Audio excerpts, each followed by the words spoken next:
Hi hello ನಮಸ್ಕಾರ. The journalist Kannada YouTube ವಾಹಿನಿಗೆ ಸ್ವಾಗತ ಸುಸ್ವಾಗತ. ಈ ಕಳಪೆ ಕಾಮಗಾರಿಯಿಂದ ಸೇತುವೆಗಳು ಕುಸಿದು ಬೀಳುವಂಥ ಸುದ್ದಿಗಳನ್ನು ನಾವು ಆಗಿಂದಾಗೆ ಉತ್ತರ ಭಾರತದ ಕಡೆಗಳಲ್ಲಿ ಗಮನಿಸ್ತಾ ಇರ್ತೀವಿ. ಆದರೆ ಇದೀಗ ನಮ್ಮದೇ ರಾಜ್ಯದ ಉಡುಪಿಯ ಕಾರ್ಕಳದಲ್ಲಿ ಉದ್ಘಾಟನೆಗೊಂಡಿರುವಂಥ ನೂತನ ಅಂಬೇಡ್ಕರ್ ಭವನವೊಂದು ಮೊದಲ ಮಳೆಗೆ ಸೋರಲು ಆರಂಭಿಸಿದೆ. 6 ಕೋಟಿ ರೂಪಾಯಿ ವೆಚ್ಚದಲ್ಲಿ ಕಾರ್ಕಳದ ಕಾಬೆಟ್ಟಿವಿನಲ್ಲಿ ನಿರ್ಮಾಣಗೊಂಡಿರುವಂಥ ಈ ಅಂಬೇಡ್ಕರ್ ಭವನ ಇದೇ ವರ್ಷದ ಫೆಬ್ರವರಿ 25ರಂದು ಅಂದಿನ ಮುಖ್ಯಮಂತ್ರಿಯಾಗಿದ್ದ ಸಿದ್ದರಾಮಯ್ಯನವರು ಉದ್ಘಾಟಿಸಿದರು. ಅವರ ಜೊತೆಗೆ ವೀರಪ್ಪ ಮೊಯ್ಲಿ ಅವರಿದ್ದರು, ಸುನೀಲ್ ಕುಮಾರ್ ಇದ್ದರು, ಜಿಲ್ಲಾ ಉಸ್ತುವಾರಿ ಅಂದಿನ ಸಚಿವೆಯಾಗಿದ್ದಂತಹ ಲಕ್ಷ್ಮೀ ಹೆಬ್ಬಾಳ್ಕರ್ ಕೂಡ ಇದ್ದರು. ವಿಚಿತ್ರ ಅಂತಂದರೆ ಉದ್ಘಾಟನೆಗೊಂಡು 3 ತಿಂಗಳಿಗೆ ಈ ಅಂಬೇಡ್ಕರ್ ಭವನದ ಮೇಲ್ಛಾವಣಿ ಬಿರುಕುಗೊಂಡಿದ್ದು ಸೋರಲು ಆರಂಭಿಸಿದೆ ಅಂತ ಅಲ್ಲಿಯ ಸ್ಥಳೀಯರು ತಿಳಿಸಿದ್ದಾರೆ. ಭಾರಿ ವಿಜೃಂಭಣೆಯಿಂದ ಉದ್ಘಾಟನೆಗೊಂಡ ಈ ಕಟ್ಟಡ ಈ ರೀತಿಯಾಗಿ ಸೋರಿಕೆಗೊಳ್ತಿರೋದು ನೋಡ್ತಿದ್ರೆ ಇಡೀ ಈ ಕಟ್ಟಡದ ಗುಣಮಟ್ಟದ ಬಗ್ಗೆ ಕೂಡ ಪ್ರಶ್ನೆ ವ್ಯಕ್ತವಾಗತೊಡಗಿದೆ.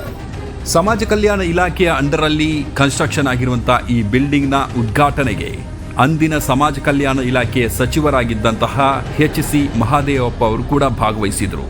ಅಷ್ಟು ಮಾತ್ರವಲ್ಲದೆ ಆ ಸಂದರ್ಭದಲ್ಲಿ ಅವರು ದಲಿತ ಸಂಘಟನೆಗಳೊಂದಿಗೆ, ದಲಿತ ಮುಖಂಡರೊಂದಿಗೆ ಸಂವಾದವನ್ನು ಕೂಡ ಇದೇ ಬಿಲ್ಡಿಂಗ್ನಲ್ಲಿ ನಡೆಸಿದರು.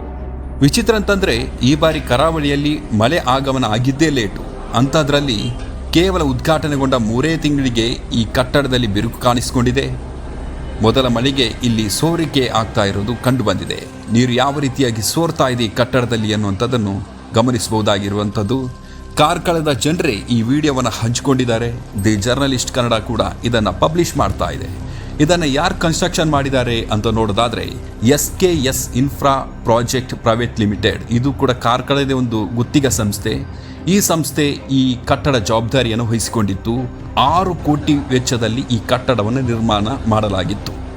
ನೋಡಿ ಎಷ್ಟೊಂದು ವಿಚಿತ್ರ ನೋಡಿ, 6 ಕೋಟಿ ರೂಪಾಯಿ ವೆಚ್ಚದಲ್ಲಿ ನಿರ್ಮಾಣವಾಗಿರುವಂಥ ಈ ಕಟ್ಟಡ 3 ತಿಂಗಳಿಗೆ ಸೋರಿಕೆ ಆಗ್ತದೆ ಅಂತ ಅಂದರೆ ಇದರ ಗುಣಮಟ್ಟ ಎಷ್ಟಿರಬೇಕು, ಇಲ್ಲಿ ಯಾರಿಗೆ ಎಷ್ಟು ಕಮಿಷನ್ ಹೋಗಿದೆ ಎನ್ನುವಂಥ ಪ್ರಶ್ನೆ ಕೂಡ ಸಹಜವಾಗಿ ಕೇಳಿ ಬರ್ತಾ ಇರುವಂಥದ್ದು. ಹೇಳಿ ಕೇಳಿ 3 ತಿಂಗಳಿಗೆ ಈ ಕಟ್ಟಡ ಸೋರಲಿಕ್ಕೆ ಆರಂಭವಾಗಿದ್ದು ಈ ಕುರಿತು ಸರ್ಕಾರ ಯಾವ ಕ್ರಮವನ್ನು ತೆಗೆದುಕೊಳ್ತದೆ ಅನ್ನೋ ಪ್ರಶ್ನೆಯೂ ಮೂಡಿದೆ. ಒಟ್ಟಿನಲ್ಲಿ 3 ತಿಂಗಳಿಗೆ ಸೋರುತ್ತಿಹುದು ಅಂಬೇಡ್ಕರ್ ಭವನ ಅನ್ನೋ ಹಾಗಾಗಿದೆ. ಕಟ್ಟಡ ನಿರ್ಮಾಣಗೊಂಡು 10-20 ವರ್ಷಗಳಾಗಿದ್ರೆ ಒಂದು ಲೆಕ್ಕ ಬೇರೆ. ಆದರೆ 3 ತಿಂಗಳಲ್ಲಿ ಈ ರೀತಿಯಾದರೆ ಈ ವ್ಯವಸ್ಥೆಯನ್ನು ಪ್ರಶ್ನೆ ಮಾಡೋದಾದರೂ ಯಾರು? ಈ ಕುರಿತು ಕಾರ್ಕಳದ ನಾಗರಿಕರ ಅಭಿಪ್ರಾಯವು ಬಹಳ ಮುಖ್ಯವೆನಿಸಿದೆ. ಈ ಎಪಿಸೋಡ್ ನಿಮಗೆ ಇಷ್ಟ ಆಗಿದ್ರೆ ಲೈಕ್ ಮಾಡಿ, ಕಮೆಂಟ್ ಮಾಡಿ ಮತ್ತು ಶೇರ್ ಮಾಡೋದನ್ನು ಮರಿಬೇಡಿ. ಸಬ್ಸ್ಕ್ರೈಬ್ ಆಗಿ ಪ್ರೋತ್ಸಾಹಿಸಿ. Thank you. ಜೈ ಹಿಂದ್.